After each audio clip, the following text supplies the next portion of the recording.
Alright, well, this is me back from Worlds. We're gonna do basically just a wrap up of the meet, but I probably didn't need to say that. Anyways, Worlds didn't go well. All that lead up, all that build up, that big prep, me talking all kinds of shit. I kind of shit the bed.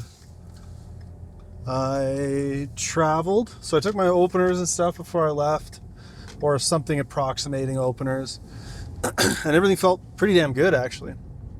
And then traveled, and because of the time change, it was normally I would have had a rest day, but because I flew overnight, it was already the next day, and I think I had, something like 36 hours or something between that and taking my last session. And taking my last session was pain. Everything felt fucking terrible. It felt so bad. Everything hurt. Everything was sore. My shoulder was killing me. Deadlifts just felt like they were just glued to the ground. But I was like, whatever, The final session, usually the session after traveling, doesn't ever really feel that good. That's fine. Whatever. Fast forward another couple days, and I start getting really kind of dry and weird feeling up in my sinuses. And then the morning of the meet, I wake up and my chest is just fully congested. And my throat is very sore and raw. And I'm just fluey and fatigued and sore and achy and just generally terrible feeling. So I spent most of a day and a half in bed heading into the meet, not really leaving my hotel room, just trying to sleep it off. I was like, I'll just keep going back to sleep. We'll sleep and drink water and sleep and drink water and, wake up, go and eat. And the walk to go find some place to eat and back was killing me. Back to sleep, drink more water, sleep more. The day of the meet, like I said, it kind of just got worse. Just felt my absolute worst that day. And more or less, on my way there, kind of was able to just gaslight myself out of it and be like, no, it's fine. We feel fine. It'll be fine. Right? Whatever. Being sick won't impact my strength too much. It's all good. We just got to go and push through. It's going to be fine. So we go there. Warm-ups feel fine. Maybe a little sluggish on squat. And one of the first things I noticed was this was the first day in Chemnitz that it got hot. Hot. I don't know, 28, 29 degrees, whatever. And the venue has air conditioning, but they don't use it. I noticed that's a real trend in Germany, was having air conditioning but not using it. So the competition venue is disgustingly warm. I'm sweating through my shirt before I even get under the bar, and just hammering everything I can find that has water, electrolytes, carbs. Just, I don't know, I must have drank 6 or 8 bottles of Gatorade that day. Warming up for squats, like I said, doesn't feel great, but doesn't feel bad. Go out, hit opener, 307, and it feels fine. Was okay, I think we're pretty much on plan. Feels like it should. Not bad. Go and hit second, and I'm like, ooh, that felt a little heavy. Second, I think, was 325. And Garrett wanted to jump 337 and a half or 335. I called 332, and watching it back was oh, I definitely had 5 more. But in the moment, not only do I need to say it was my call, because I feel like I give Garrett shit enough for sandbagging my squat, but it was my call, but I also thought, oh my God, that felt like death. I was I don't think I had another single kilo. Like that third squat took it all out of me. Watching it back, I was like, oh shit, like that moved pretty damn well. And to be honest with you, I don't think I watched it back until today. It's the 27th.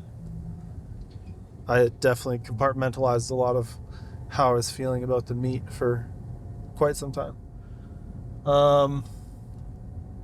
So fast forward to bench, and the warm-up racks in the back room are, I can't remember, some weird brand with like a rock hard plastic pad and very poor grip, and I think a different height, if I had to guess, than the Eleiko. And on the platform, they've got the Eleiko, the new ones with the bit squishier pad. So warming up on bench, my shoulder was killing me. It hurt. And like it hurt to the point where I was feeling inhibited. I was like, I don't know how this is going to go. I think we brought my opener down 2.5 because I think we had planned to go. Yeah, I think plan was something like 187, 197, 207. Brought opener down to 185, and the boost from going from that warm-up rack bench to the Eleiko on the platform was massive. Felt so much better. I was like, oh, okay, like we're all right. Shoulder didn't really bug me on that one. Feeling pretty good. Second one, we took the plan sort of 10 jump. We're only 2.5 behind like great day plan at this point, so that's fine. Go out, take the 195, and I'm like, ooh, that felt a little heavy, Love to be able to jump 202, 205, but yeah, I don't think it's there. So we decide on 200, just, lock in the kilos, get what we can, and, we'll probably make it up on the poles and figure out what we got to do there. And then that was when my soul started leaving my body. I had no jam. I had no gas. I missed 200. And that feels so bad to say. So bad. Like that's like a training weight. That's something I can probably hit most days of the week in the middle of a volume block. But on that day I just like couldn't, I don't know. I had no jam, I had no power, I had no push. And from that third bench on, I basically just did not recover. So, I mean, that felt pretty bad. That was the start of being like kind of demoralized and maybe a little bit embarrassed about my performance.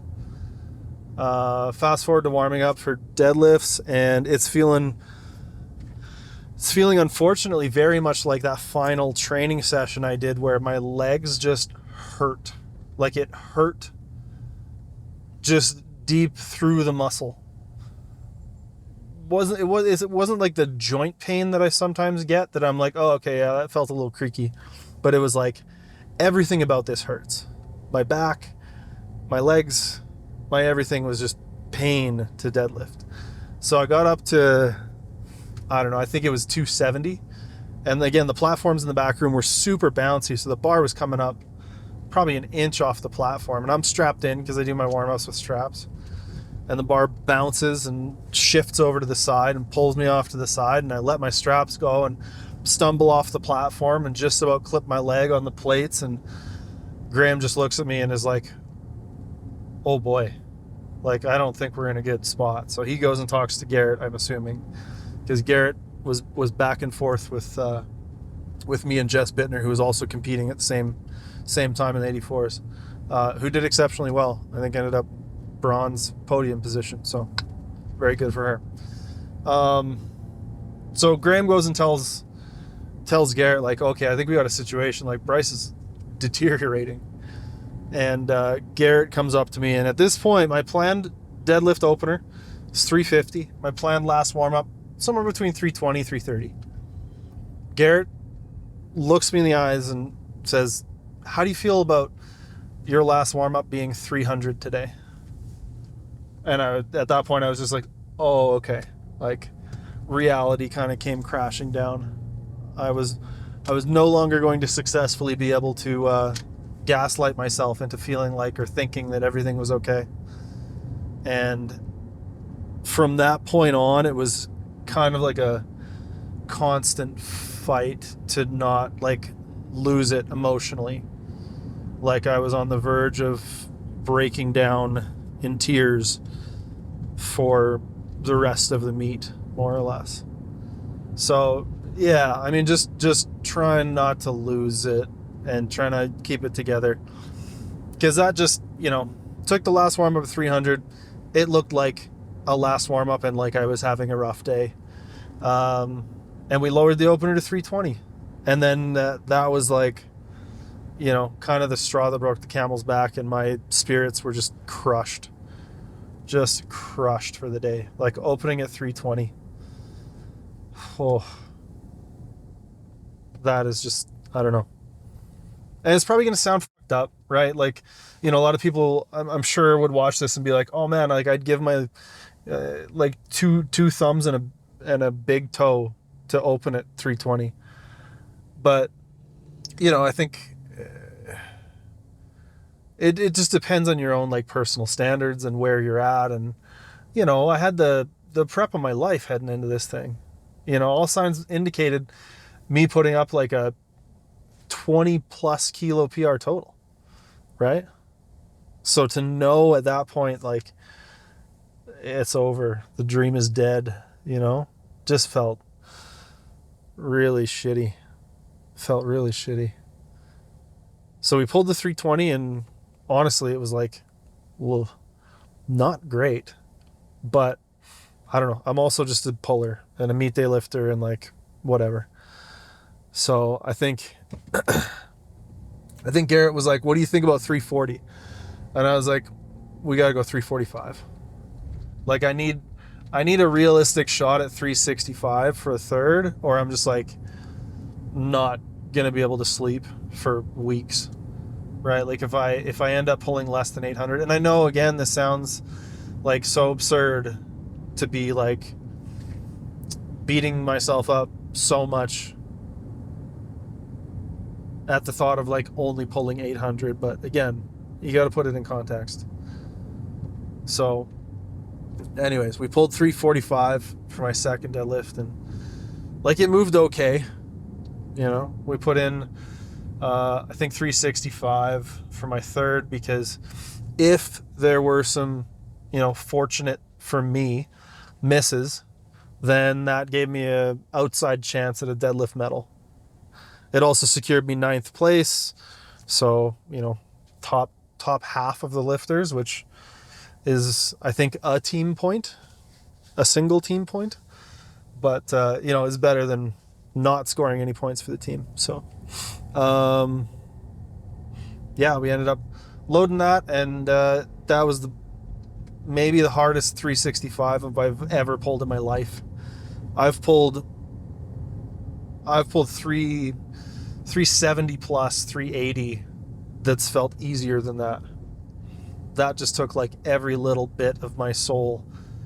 And each time I went out there for a deadlift, starting with my opening deadlift, I just heard Garrett, just 3 more, buddy. like you just got to do this 3 more times.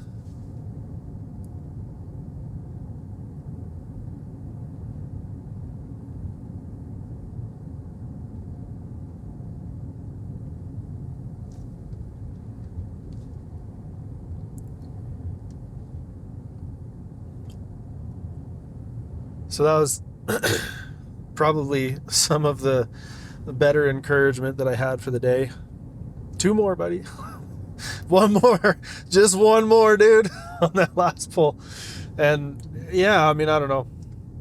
I think most people watching could probably tell, I wasn't having fun. I wasn't having a good day. I wasn't like enjoying myself or having much of a reaction after lifts, even my squat PR, which, in hindsight, I'm pretty thrilled with, considering, all things. And there was another moment between, I don't know, maybe before my third deadlift even.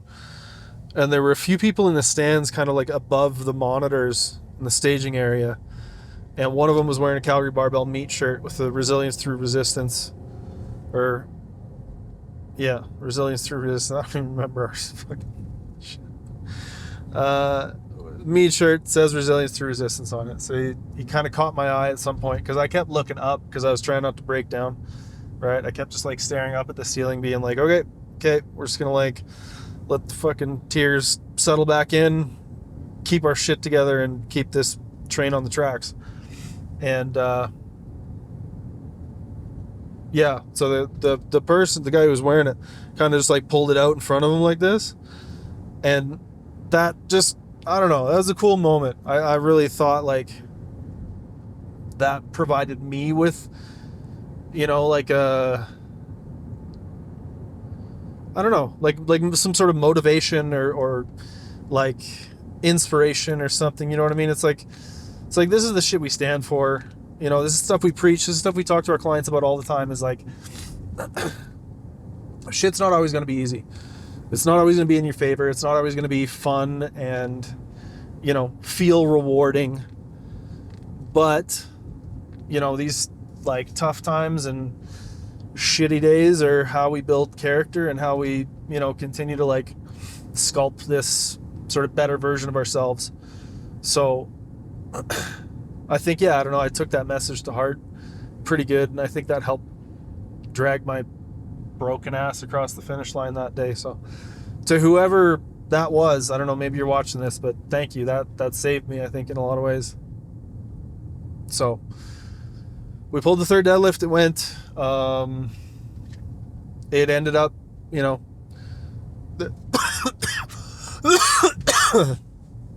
luckily I managed to retain some of the cough. Luckily for me, not for the other lifters, but there were a couple of misses that allowed me to get a deadlift bronze as well. So I think I ended up with 895, I want to say, on the total. No, that doesn't make sense.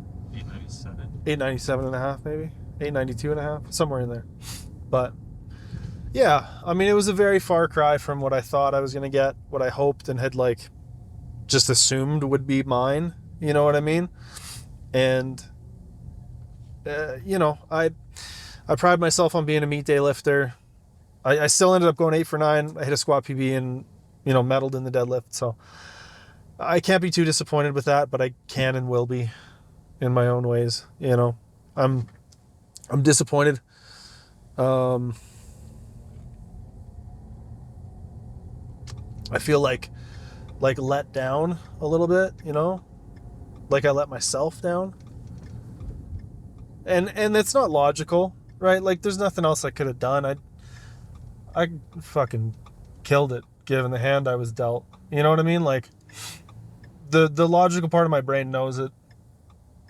Like it's fine. And there's nothing else I could have done, and I did everything I could with everything I had. But it's just one of those things. Sometimes you are able to have those good days over and over and over again. And it's been a long time since I had a bad meet. It's unfortunate that it was this one. It's unfortunate that it was, maybe my last Worlds for a little bit, or for who knows how long. I don't know. But that's just the way the hand was dealt, It's just certainly kind of like I don't know. It's like a bit of a wake-up call to just know that like you can put everything you have in, you can sacrifice everything, you can do everything right, and you can still just get unlucky. You can still just have a bad day. And I don't think that's supposed to be discouraging, It just is. It's a reality that you kind of have to accept. And like I said, it's unfortunate. But at the same time, like you can have shitty preps and feel like garbage the whole time and go in and have like a way better day than you figured you were going to have. But this sport is a bit of a fickle mistress sometimes.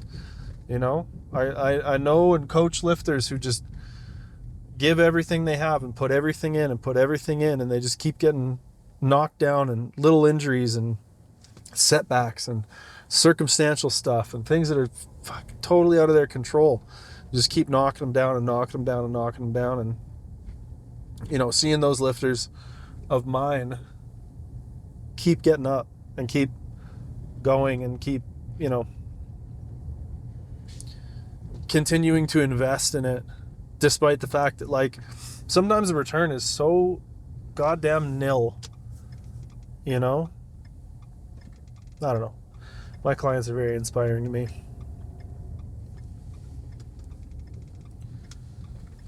So, I guess that brings us to, like, what's next. And truth be told, I'm not 100% sure. I don't know.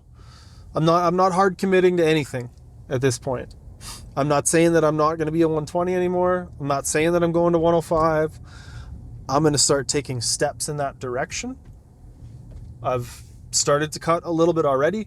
I got a meeting with Derek on Monday. Now that I've got like a week or so of data, we're going to get together on a nutrition plan to start me losing some weight. I talked to Mike about doing some pretty standard off-season stuff, you know, bearing in mind that I'm probably going to be in a bit of a deficit. You know, maybe putting a little more into some like fun and aesthetic type exercises, a little bit of biceps, you know, train the shoulders, try and build my capacity to do some overhead and incline stuff, without just making my shoulders so mad. Maybe incorporate a little bit of cardiovascular stuff. I think like I want to, this is going to sound super cliche, like every power lifter after every meet ever, but like I just want to focus on getting healthy, you know? I want to focus on, like, I can't run. You know what I mean? I had to try to chase Dylan for a bit today, and I'm like hobbling because one of my knees doesn't really work that well, and I'm too heavy and my joints hate that impact. So I don't know. I just like to be able to do some like normal stuff. And I think I will probably pull my focus back a little bit from, you know, pushing the bleeding edge of powerlifting performance. You know, I had this discussion with Mike, and my intention is absolutely not to like give up on strength or to, you know, give up on being strong or give up on being competitive. I just want to try to push in a bit of a different direction for a little and see how that feels. You're never going to get a retirement video from me. You're never going to get a retirement statement from me. I'm never quitting powerlifting. I'm never going to stop trying to like compete and be competitive and be a powerlifter. It's just not going to happen. But I think for this next little bit, it might look a little different. And like I said, I'm not going to hard commit to anything. I'm not going to make any big verbose statements about like, oh, I'm going to move to this weight class and do this, that, and the other thing. I'm kind of intrigued by the idea of like seeing how light I would have to go to get like kind of shredded, like to get kind of lean and jacked. That's kind of interesting to me. Whatever that means for powerlifting for right now, like, I don't know. Maybe that's 105. Maybe I cut down to 110 and I'm like, I feel terrible and I hate this. Who knows? But yeah, I don't know. If you're enjoying this channel and this content, it's also not going anywhere. We're going to keep doing these training vlogs and talking about whatever the hell it is I decide to do. And, you know, just, I guess, documenting the whole journey. And I'm going to share my long-winded diatribes and convoluted messages of encouragement with you. So, anyways, thank you to everybody who said nice shit and who supports us and who, you know, bought and wore a t-shirt and inspired me while I was lifting. And yeah, I don't know. I got to meet a lot of really sick people and take photos with people and hear from people that I've inspired them or that you know, they got into lifting because of me or whatever. And that stuff I think is way more impactful than, you know, just putting up a big total or something like that. So, yeah, I don't know. Thanks for saying so. Thanks for supporting us. Thanks for believing in me. And we'll keep this thing going. Maybe a little more lighthearted by the next time we're back on.